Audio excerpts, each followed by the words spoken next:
Hello again, this is Uncle Jimmy once again with Jimmy's Train Station and Travel Adventures. Today I would like you to take an adventure with me again. We are going to make a return visit to the George Spangler farm here in Gettysburg. It's a historical farm that was used as a field hospital during the Battle of the Civil War. It was really strategic, sitting in a strategic area of the battlefield near Little Round Top, the wheat field, and those areas where there was a lot of wounded people. And so we're making a second visit today. They have a new living history group out there than video from last week. So we're going to go get their stories and information of history on what they have to offer. So join me on this adventure and sit back and enjoy the George Spangler Farm Part 2. So folks, we've arrived to the George Spangler farm, and there's a lot of living history here today, a lot more than the last episode that we filmed. They have different groups. They've got a battery unit, field commissions unit for medical. They've got a blacksmith today. They've got a couple playing George Spangler and his wife. So follow me, we'll see what we can get into.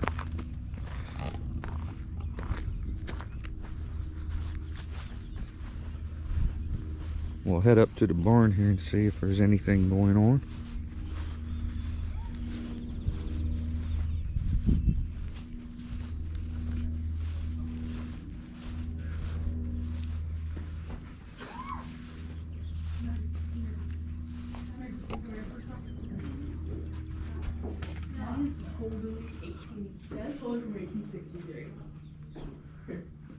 So today I don't see anyone in here doing any living history,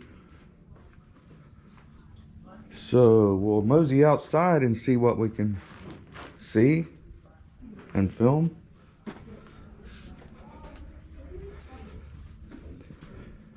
Show you the barn once again. This was used as a field hospital.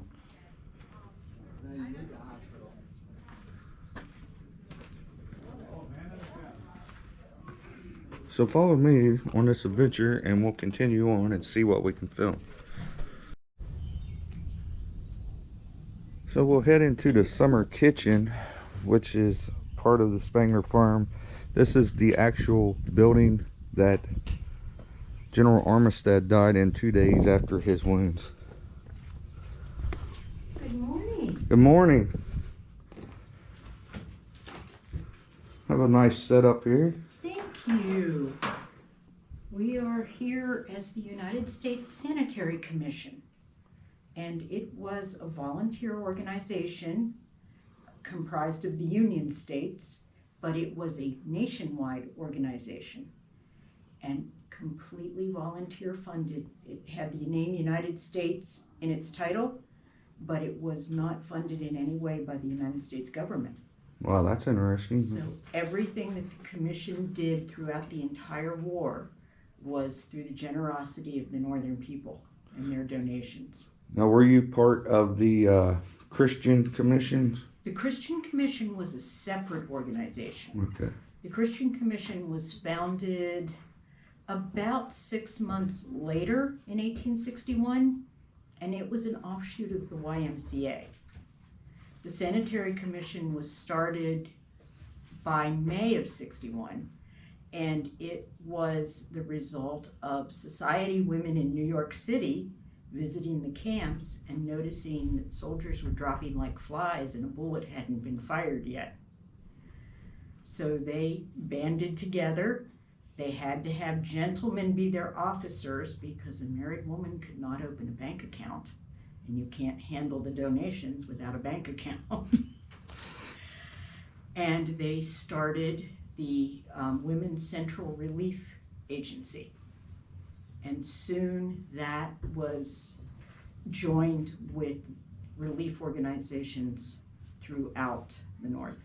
So what did you do for the soldiers, actually? I mean, I know you had food and things like that, nutrition. And supplied foods, made sure that there were healthy things, fresh fruits and vegetables. We also have citrus fruits there. There The foods were either directly donated. After Gettysburg, they received donations of tamarinds and tamarind juice, which was a mild diuretic, but it also contained vitamins, I believe C and D, to help out with recovering bodies. They would also receive donations of money, which would then be used to buy supplies. So basically your job was to keep them healthy and... Keep them healthy. Sanitary meant a little more than just clean. Right. They also would supply medicines that the government either could not or would not supply. Some government surgeons were not thrilled about this, and others would be very happy to see the sanitary wagons rolling in. We supplied writing implements. Psychology and psychiatry were still in their infancy as medical studies, but it was understood that you've got to write them to get them, and that you need to communicate with your family at home in order to help maintain your mental equilibrium. So if you could not write due to wounding or illiteracy, and about 20% of the Union Army was illiterate. However, that means about 80% could read it, were functionally able to read and write. Right. There would be someone there to write for you, be it a male sanitary agent or one of the women who came into the field with them. Well, I appreciate you telling me what they did and everything. That's really interesting. You're welcome.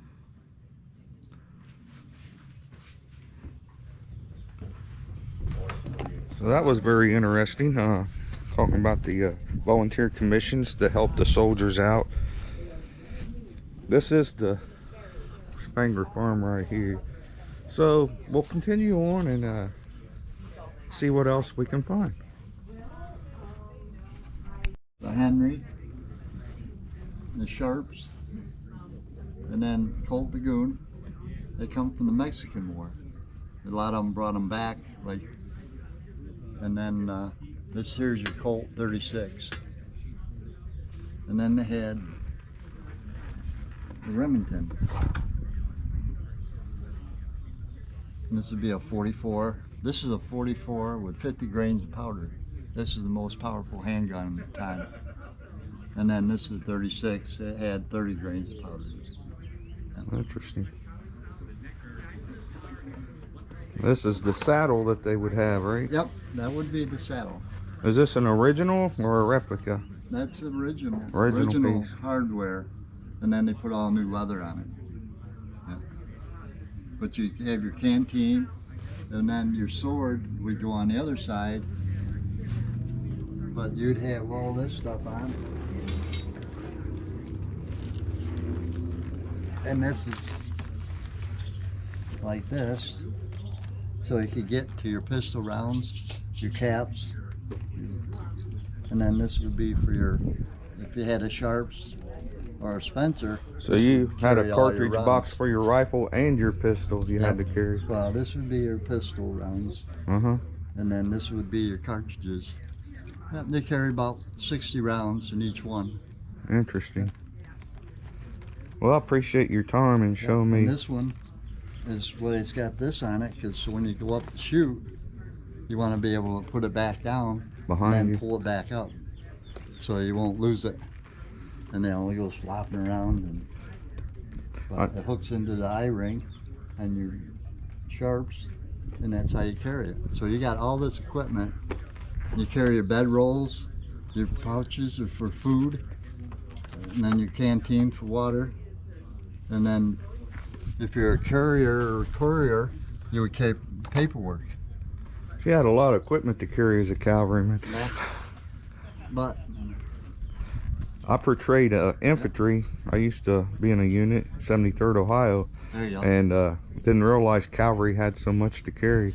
A lot more than infantry. And then you had to take, ride your horses, come in at night, and either you slept on the ground or you know, in a barn or something, just throw your blanket down, and that's how you slept. Wow. Yeah. But yeah, it was nice because you didn't have to walk like the infantry. That's right. And then the first day at Gettysburg, when they come in, Buford come in the day before in Cemetery Hill, he dismounted all of his infantry, all of his cavalry. Became infantry. And what they do is he set them up on the stone wall. All right, he had 2,000 of them that were on the stone wall compared to Confederates that had 8,000. But with the Sharps, you could fire more faster than reloading the muzzleloader. Right.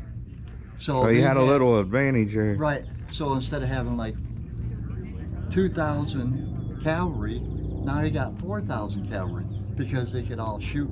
And Twice they as did fast. an experiment on it. They took the Spencer carbine, the Spencer, and then they did the Sharps, and they had a race on 2 minutes on who could load the most. The Sharps got 10 rounds off. The Spencer only got 4 rounds off. Wow. Wow. A lot more firepower there. Yeah. So now you're doubling up what you could fire, and then they had the pistols. So there's another 6 or 10 rounds they could fire off. Now, why did his unit get pushed back into town? Were they overwhelmed by forces, or?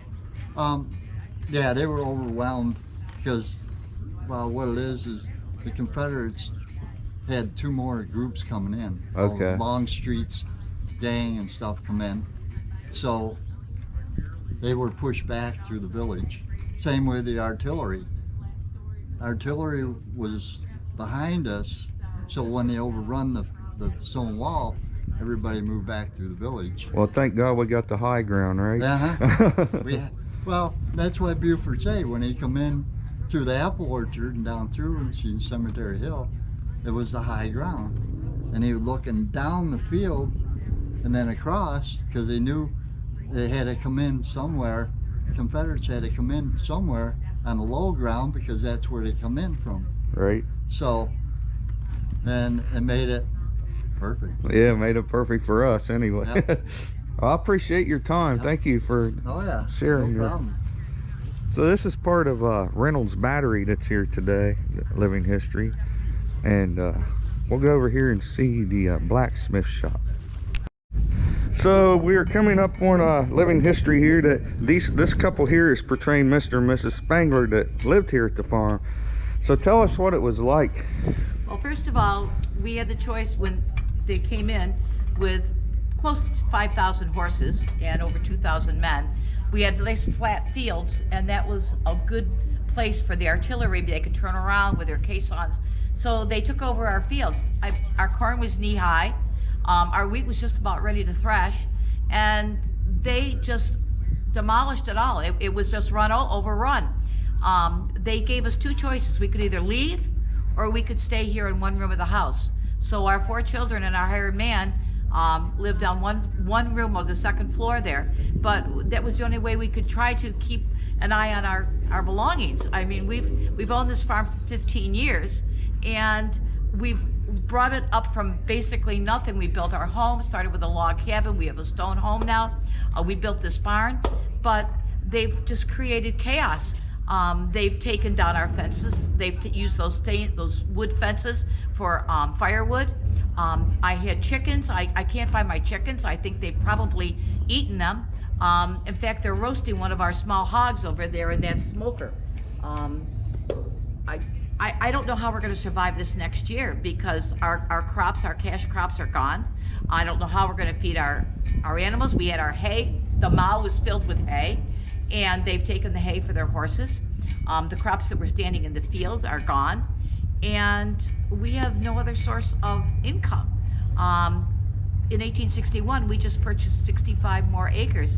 There's a bank note that is going to come due soon. I don't know what we're going to do.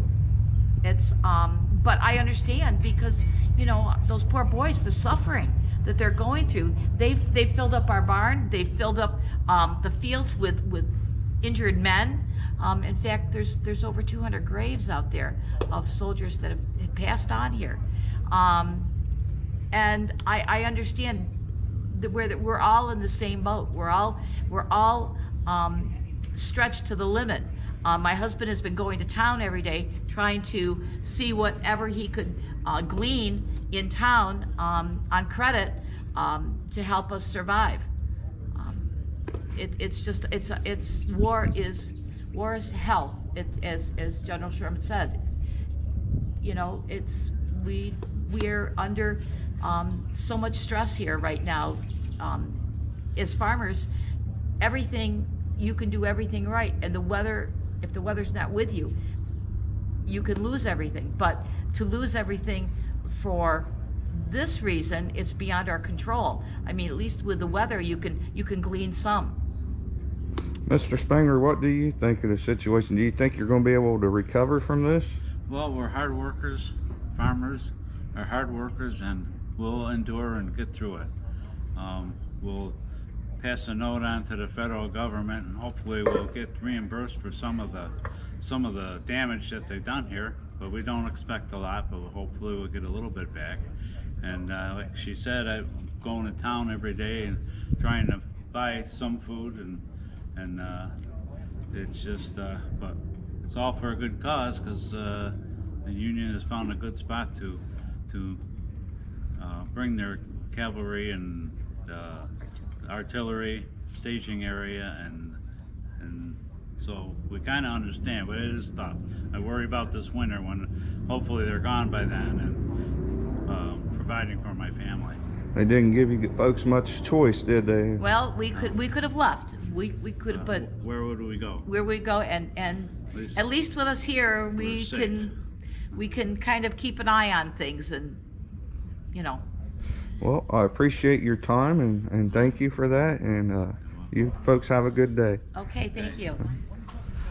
So very interesting. Now you can see what it was like to be a civilian. They didn't give you a whole lot of choice on the situation, unfortunately, but the Spanglers was very understanding, and like they said, it was for a good cause.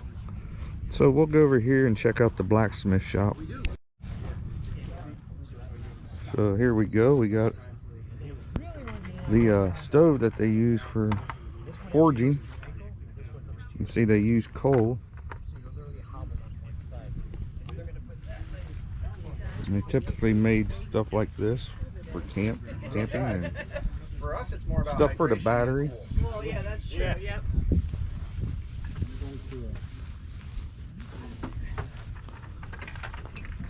Right on, right on. How are you folks today? Doing very well. How are you? Good. So you want to explain to me what kind of stuff you made? Or was it mostly for the Army? Yes. Our primary task was to fix anything that was related to the battery that we were assigned to. So if you think about it, the best way to imagine it in modern terms is a NASCAR pit crew. You had guys that were in there that were very highly skilled at their individual tasks, but everybody all worked together. So you would have the blacksmith, who would take care of any of the iron work, and the farrier would also work with the blacksmith, and he was the one that actually took care of the horses and put the shoes on. It was a specialized skill. Blacksmiths could do it, the farrier could do it better when it came to the horses. You would have a carpenter in here, which is kind of what I'm doing, so anything wood related. You would have coopers, which are the guys that worked on the barrels. You'll see a bunch of them scattered around here. I actually have a cousin with the last name of Cooper, and that's what it means, barrel maker. Yep. We would have wheelwrights, guys that specialized in fixing and repairing and making the wheels that everything rolled on. What's the other ones, John? So you had coopers, wheelwrights, leather workers. Leather worker, forgot the leather worker. Yep. He's over that way. Whitesmiths for any of the finish work, like tin work, for instance. Yep. So you kept the Army going, basically. Yeah. Anytime they needed the repairs, you were there. The only person who kept the Army moving more than us was the cook. Yep, I agree. Well, I'll thank you for your time. Thank you. Gladly done. Thank you.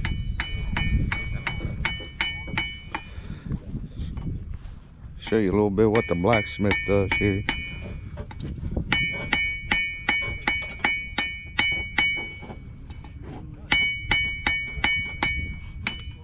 what they do is they keep heating up their metal, getting it hot so they can work on it and form it to the shape they want to make the pieces they need.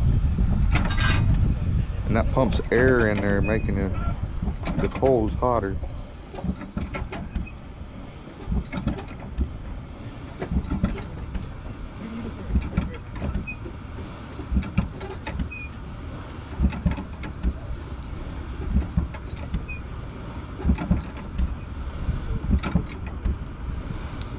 Very interesting process.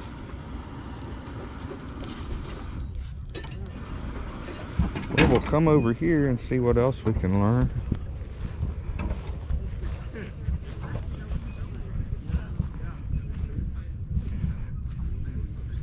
We'll go over here and check this artillery piece out. October of 19 was the last thing we did, and so it was like, oh man, this is great. Well, the 2 weeks we were in Glacier, I was like, I'm off the grid, like, and I didn't have much service there anyway, you know, so it wasn't bad. But here I was like, yes, I'll, you know, answer emails, attend some Zoom calls. Got the case on here that's pulled behind with the ammunition in it. Some of the shells they use. Nasty. Yeah. We were on the bike for a little bit, and then we started raining. We went back to the campsite. Got the worm there. Yep. And the plunger. What kind of piece is this? This is a 3-inch ordnance rifle. It's the preferred gun of the Union Army during the Civil War. Could fire a 10-pound shell with a 1-pound charge of powder, dead on accurate at a mile, so 1,800 yards. That's pretty good. Yeah, Wow. yeah. And the other thing that's unique about this, and why, so there's basically two kinds of black guns or iron guns you'll see on a Civil War battlefield. One of them's this, and then the other is a Parrott rifle. And you can tell the Parrott rifle has a band on the back, right around. So this is a rifle. This is because it's a reproduction. It's sleeved, so it's not rifled because we don't fire anything but blanks. Right, but it would have been would rifled. have been rifled. Can you grab the Hotchkiss shell out of the green box? No. Yeah. It's the one next to the powder. It's with the powder bag. So the thing about the manufacture on this, it's 7 layers of wrought iron that was put on a mandible and hammered to fuse it together. So it was a preferred gun because it never blew up in the breech. The only time this gun ever malfunctioned, I guess there's one case during the war, but the only other time was when they were testing them, and they filled it with as much powder as they could and set it off, and it blew up. Oh wow. But that was the only time. So it fired. This is the kind of shell it fired, and you would put a pound of powder in. It would have, and as everything is shoved down with a rammer, and the powder bag goes about there, and then you would put in the shell. And so this is actually lead, and this is what's gonna happen is the powder bag explodes. This is the Shabbat, depending on whether you want to pronounce it French or not, and it slams this and causes the lead to expand because it's smoother or softer than the iron. This catches the rifling and makes things spin. Now is that timed or is how's it explode? Yeah. So could you grab the fuses?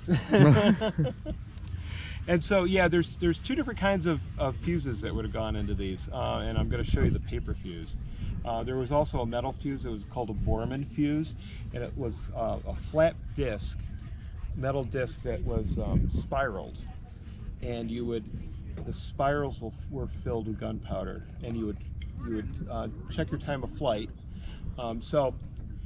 Should back up. So the sequence would be the gunner would figure out where he wants to fire. So we actually are members of Reynolds Battery. We were with the 1st Corps, so we were out on the 1st day's battlefield near McPherson Barn, and then we were over on East Cemetery Hill, just down the slope from the from the cemetery, and we're about the most southern sets of guns.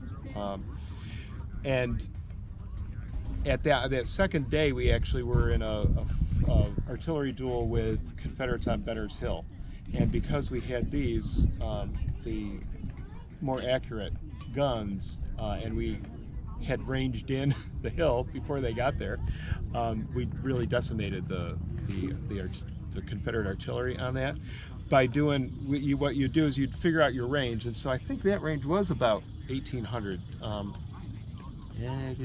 Maybe about 1,600. So the gunner would call out, I want case shot, 1,600 yards, and the guys would go back at the limber box and they would get out a paper fuse and they check their range chart. And there's a chart that says, okay, at 1,400 yards you need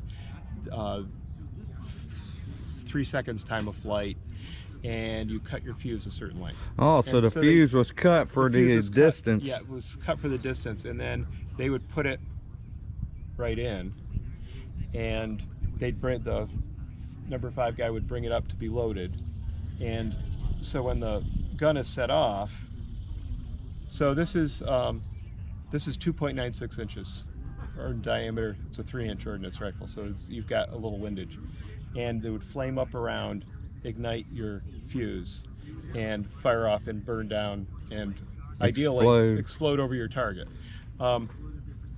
And so the 4 kinds of shell, solid shot would have looked just like this, except that it would not have had a spot for a fuse. Right. And then the 2 fused shells, case shot would, or shell, start with shell. Shell would just be filled with gunpowder. So this burns down, explodes, and you get the shrapnel, which is also back there. If it's still all in the bag, you can just grab the little bag. No, is this like canister shot he's getting ready to show? I'm gonna, okay. We'll get to that. Okay. and if I can stop at any time, just, unfortunately, you're looking at a guy who could talk forever about interesting stuff, hopefully. So that's just the fragments, and then if you had case shot, the difference, it would have been the same stuff, except that it also would have had small metal balls in it. Again, though, designed to explode over your target. And the shrapnel ends up being chunks like, oh wow, chunks like that.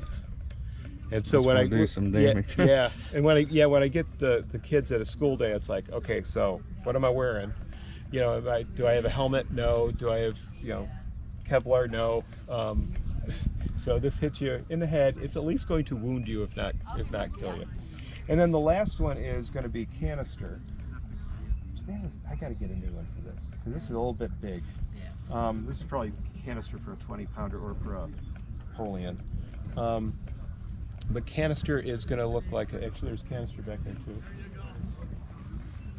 So this is the one that was shaped like a coffee can. Yeah, yeah, canister for a 3-inch looks like this. And so it would have been filled with 26 of these, slightly smaller, because like I said, it's a little bit large. 26 of these, packed in sawdust. So same thing, explodes.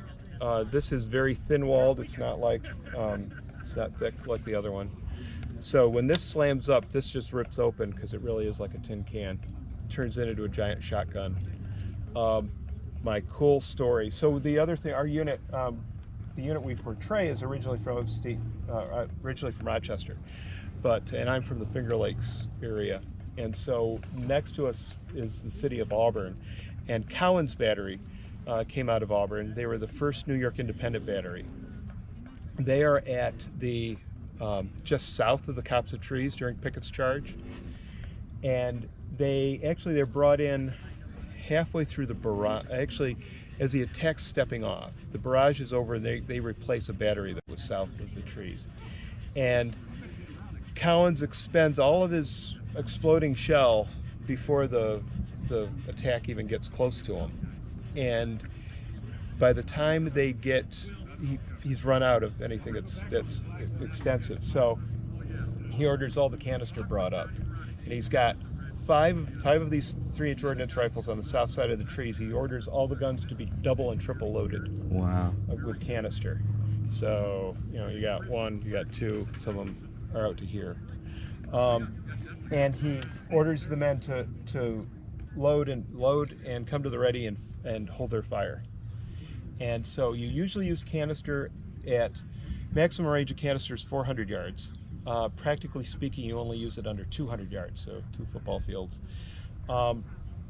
He waited until they got 10 yards from him and ordered all the guns fired at once.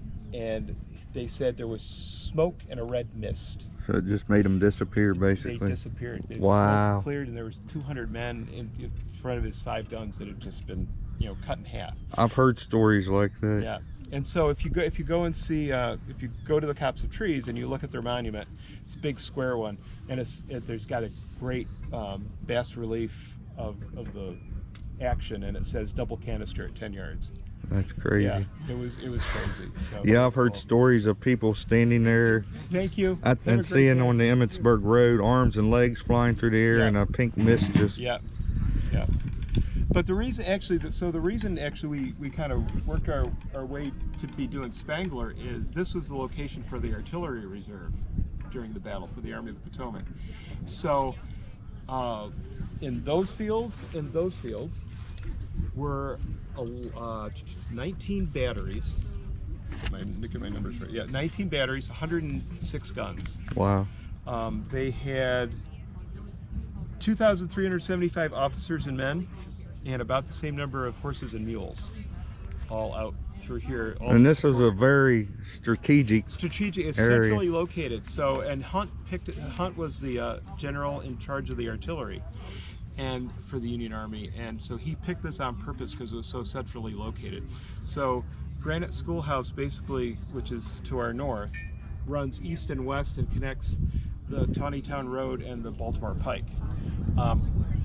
From this location, he can basically get guns to any place on the field that he needs to get Very guns smart to. thinking. Yeah, and so kind of for the same reason that the 11th Corps Field Hospital is here, that's why the Artillery Reserve is here. Right. And the other piece was the ammunition train for the Army was here, and it was kind of up that way. 100 wagons, about 600 horses and mules. And they started out with just under 25. I'm gonna check my figures. Actually, they started out with almost 24,000 rounds, and they ended with about 4,500 rounds by the end of the battle. Wow. Yeah.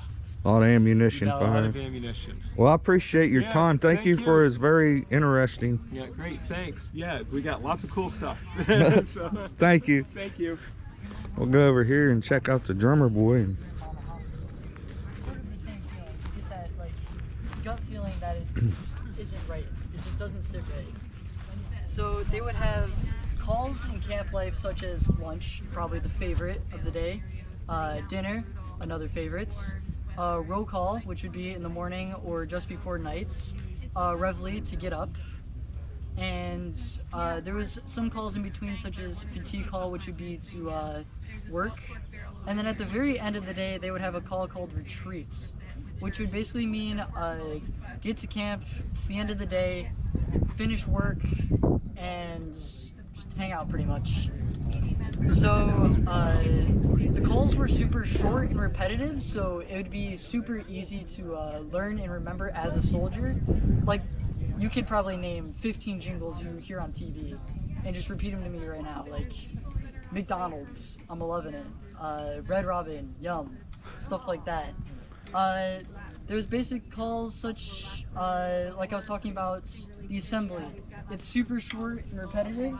It's played like this.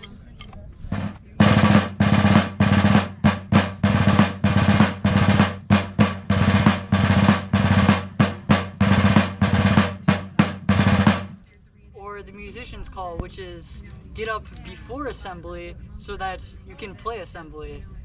They would have 2 to 3 musicians at a time playing the reveille, which is played like this.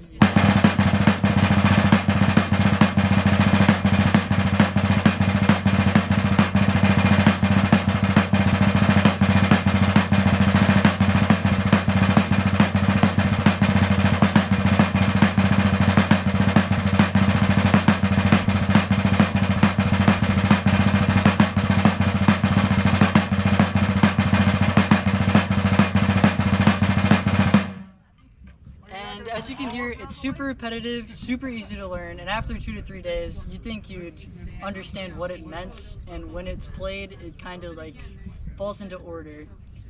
And there was also not just duty calls. Like, we weren't here mainly for duty calls, we were here also for entertainment. Say you're walking on march and you've been walking for 5 miles, the men are getting low on morale and they're getting tired.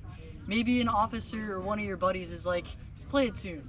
So we would also be used for entertainment purposes. They were less repetitive, more fun. Usually the fifers would get all the like show because of the prettiness of like how they sound. And a fun fact about the fife is that it's one of the purest sounds like on earth. So it registers into your head faster than almost any other sound. We're pretty much the communication devices. We tell the soldiers what to do at what time. Our commanding officers absolutely love us, and we get paid more than the usual soldier. So what was the pay compared to the infantry, which was what, like $11 or something like that a month? A normal soldier usually get around $10, and a musician would get around $14. Oh wow, so you got a little bit more. We get better clothes, better dress. We don't have to work as much. These hands are precious. And we get a lot more like respect from the soldiers, if that makes sense. Oh, what was the average age for the musician? Anywhere from 8 to around like 25. Wow. So a good job for a kid in the war. Yeah, usually they wouldn't be in like in the battle. Enlisted. Yeah, they wouldn't. Well, they'd be behind the lines with the commanding officer because they wouldn't just throw the musicians off. Right. So, like I said, it's shamed upon to shoot us. Anyways. So it's kind of like we have all the advantages that the regular soldier wouldn't have. We had a lot better camp life, and overall we just had a lot more opportunities in the future as well, because skilled workers such as a leathersmith or a blacksmith were very like useful back then, because you couldn't just go into any other town and find one easily. Well, thank you for your time. I appreciate it. No problem. Very interesting. Very well educated young man on musicians. Got leather workers and ladies sewing, and we have a little settler here that would sell stuff for the soldiers. So we'll mosey over and see what else we can find. Gettysburg. He had no idea where to look. He started at the nearest hospital and worked his way around because they were all throughout the area. On the 7th of July, in the early morning, Vincent's barely breathing. He closes his eyes and starts the prayer that he remembers as a kid. He starts reciting the Lord's Prayer.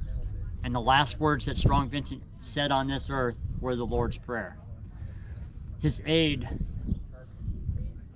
Captain Clark, had his body dressed, properly bundled up, packaged up, you could say, into a coffin, and it was sent up to Erie. Later that day, BB arrives at the Bushman farm. He finds that his son was there, and he's already on the way back to Erie.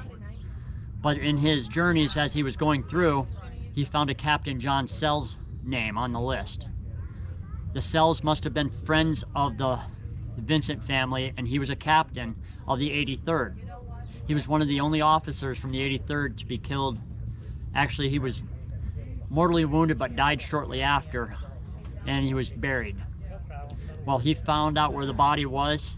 He paid out of his own pocket to have Sells' body returned back to his family so they could properly take care of their son. Vincent arrives in Erie. A few days later, with full military honor, he is buried in the Erie Cemetery. 2 months later, his daughter is born. Less than a year later, his daughter passes away and is laid to rest right beside her father in his grave. His wife never remarries. She stays with the family, and she actually stays with his one brother, Boyd, who became an Episcopalian bishop in Cincinnati. And she helped take care of another one of Strong Vincent's brothers who was more challenged, as we would say today. And she took care of him until he finally passed. When she passed away in the early 1900s, she was laid to rest beside her husband and her daughter in the Vincent Circle in Erie Cemetery. If you are to go there today, you go in the main gate, go straight for a little bit, you will see this big mausoleum. It looks like a big castle. Kind of ironic with the way there's a castle at Little Round Top right now. It's called the Scott Mausoleum. If you are to go back a little bit, not too far, you will see a Celtic cross with the name Vincent on it. And you will see a circle with the Vincent family. And to this day, there are flags there to honor him that are always placed there. There is always somebody doing perpetual care to it. There are lots of coins from people visiting him.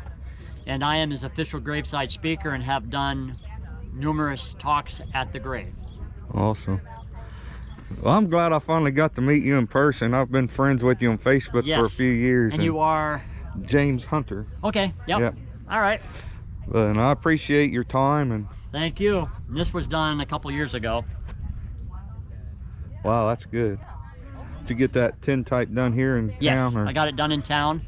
In a few weeks, we have a guy in Erie, Pennsylvania who's a photographer who does that now. He just started doing it. My fiance is paying the money for it. We're gonna have one done wherever I want it done. I'm having it done at Vincent's grave. There you go. That would be an honor right there. Yep. Well, I appreciate your time. Thank you. You betcha. So before we leave, I figured I would go through the middle of the camp and show you what a camp street would look like where the soldiers camped. So this would be their main cook area, where they cook all their food. Hello. Hello. As you can see, it's all their iron work here, and they cook like pork and whatever kind of meats they could get, chicken, and of course they ate their hardtack, which is a flour biscuit, which was issued to the soldiers.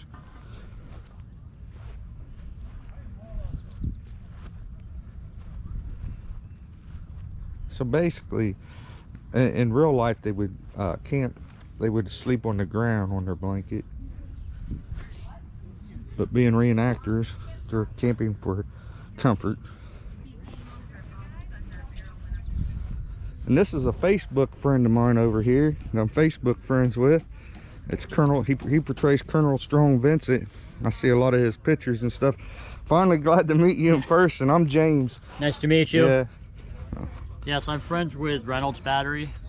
I used to be in an artillery unit, and we used to go to Fort Niagara and do reenactments together. But I portray Colonel Strong Vincent, who was mortally wounded not too far away from here on Little Round Top on July 2nd, and 2 days ago, Wednesday, was the anniversary of him passing away over at the Bushman farm.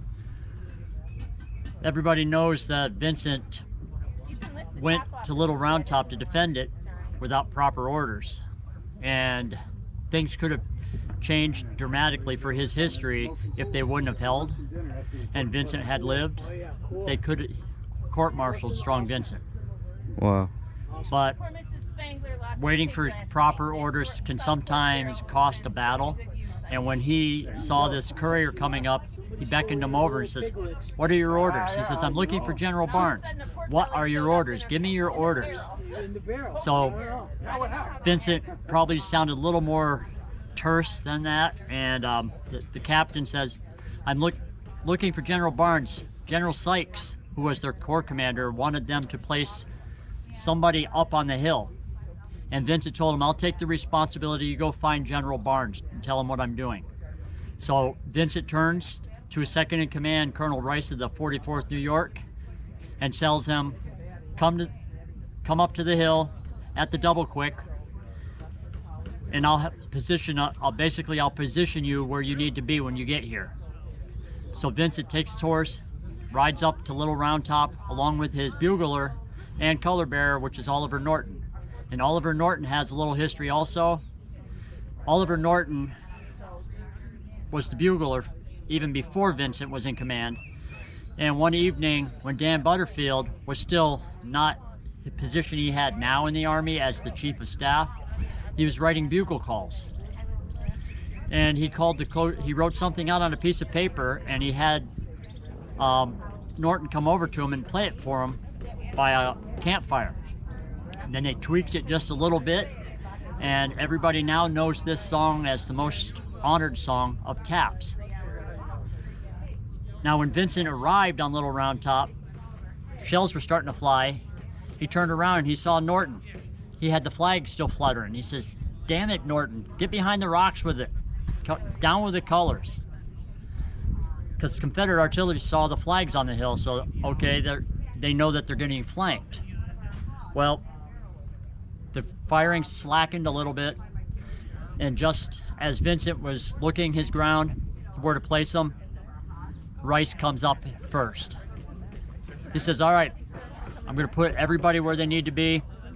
I'm going to have the 44th New York on the front, 16th Michigan, 83rd Pennsylvania, and 20th Maine." Well, Colonel Rice says, "We've always fought beside the 83rd, which was true. They were known as Butterfield's twins, because back when the 44th first came in, the 83rd was their big brother. So they were comrades together." So Vincent relented. He said, "Sure." So 44 stood fast, and the 16th took to the front. Then the 44th fell in, the 83rd, then the 20th Maine under Chamberlain, which everybody knows. Now, my friends know I'm not a big fan of Chamberlain. Yes, he was a good officer and he did what he had to do, and especially after the war, he lived, so he got to write his history. That's the one problem with certain things. People that live get to write history. The winners get to write history. Those that lose and those that die don't. So they have to rely on others. So Vincent didn't get to do that. The only one that could really write for him would have been Oliver Norton. And he did write a book, Twilight on Little Round and the Attack and Defense of Little Round Top. All right, he goes to each commander and tells them, "You got to hold your ground at all hazards." He comes to Chamberlain, which is everybody knows about in the movie. And he says, "You have to hold this ground. You're at the end of the line. If they take this flank, they'll take the hill and they can sweep us," which is kind of true, but it would have taken them a long time because trees were up there still. The only thing that was open was Little Round Top on the face itself because of the farmers that were there beforehand, and they just cleared it out for their cattle and that. He leaves Chamberlain and everybody. He goes to positions himself. Now everybody wants to know, where did Vincent die or get shot? Because people will say he died. Well, he died 5 days after he was wounded. Where the slab is right now is a replacement slab. That is where technically his field headquarters were. When he happened to see the 16th Michigan soldiers starting to fall back, he came upon a Sergeant Sprague of the 44th, berating them to get back into line. Sprague is holding his shoulder and strap as he's been wounded right through the shoulder and his braces. Vincent puts his hands on it and says, "I've got this. Go take care of yourself." Vincent rushes up, sees the situation. It's a chaos up there. He says to himself, I know it had to come to him just like, I have to be seen. He finds the biggest, nearest rock to him. He mounts the rock with only his wife's riding crop that he received as a wedding gift from her, because he left his sword back at his horse, old Jim, when they got to Round Top because it was too rocky for him to ride the horse through the area. So he had the riding crop in his hand. He climbs it. "Don't give an inch, boys. Don't give an inch." He yells real loud. Who knows how many people heard him because of the cacophony of the battle that was going on, the smells, the sounds. We had Texas soldiers, Alabama soldiers attacking. Vincent falls mortally wounded through the leg, basically it shattered both femurs, severed the artery. He crumples down. Now this, if you go to the rock, you'll see the carving there that was done in 1863, and it's still there today. And that's the rock right by the castle, they call it. Yep, the Castle Monument, which is to the 44th New York and the 140th New York. Those measurements actually, it's 44 across and 144 or 140 feet up. That's why they combined they're basically from the same area. And Vincent's taken back to where that slab is. So that's where a lot of people think that he was wounded. Yeah. But no, and that's the replacement slab. The original slab is up in Erie, Pennsylvania right now at the Blasco Library on the bayfront. It was smashed during a storm in the 20th century, and it's in pieces, and it's on permanent loan right now at the library. And in the 70s, the mayor of Erie and some prominent people of Erie said they want to replace it. So they put a replacement slab in there in the 70s. Vincent was taken first to one place, and then he eventually ended up to the Bushman farm. The Bushman farm today is now a bed and breakfast. But when he was there, you can imagine the hospital and all that.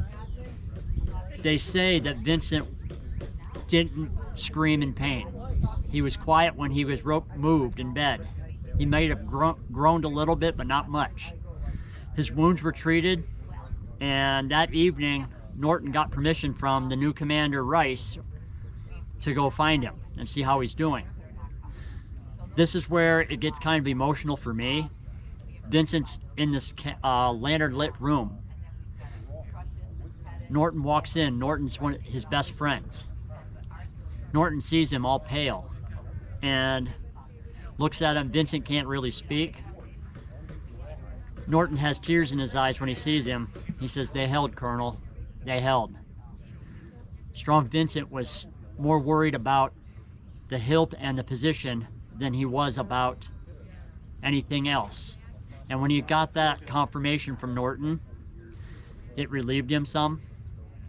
Norton probably stayed behind a little bit and sat with him, maybe chatted a little bit, asked him if he needed anything. And then I like to think, and I know he probably did this in protocol, when he stood up, he went to the door and he saluted his colonel for the last time. The next day, Dan Butterfield, the chief of staff, comes in to see him and tells him that General Meade found out what you have done, and he has sent for your promotion. You are a general now. Vincent was satisfied. He was a little more alert at the time, and he says, "I would like to see if I can't go back to Erie and recover so I can get back as soon as possible." So Butterfield goes and sees the surgeon. The surgeon tells Butterfield he cannot be moved. Butterfield comes in solemnly and tells him, the surgeon says you cannot be moved. Vincent tells Butterfield, "Well, I guess I have fought my last battle. Could you do me a favor? Send for my wife, have her be here with me." He sent messengers to the nearest telegraph, which was probably more likely in Baltimore, to have it taken care of and messaged. His wife was 7 months pregnant, so she couldn't make the trip. But his father, Bethuel Boyd, also known as BB, Vincent, who was a prominent iron foundry owner up in Erie, he came in her stead. Now when he arrived in Gettysburg, So folks, that'll do it for today. I hope you've enjoyed this living history and adventure with me out here to George Spangler Farm here in Gettysburg. A lot of good information there, a lot of historians that do a really good job. So once again, I'm Uncle Jimmy with Jimmy's Train Station and Travel Adventures. I hope you've enjoyed this blog today. Get out there in the meantime and have your own adventures and live life and enjoy yourself. Until next time, goodbye.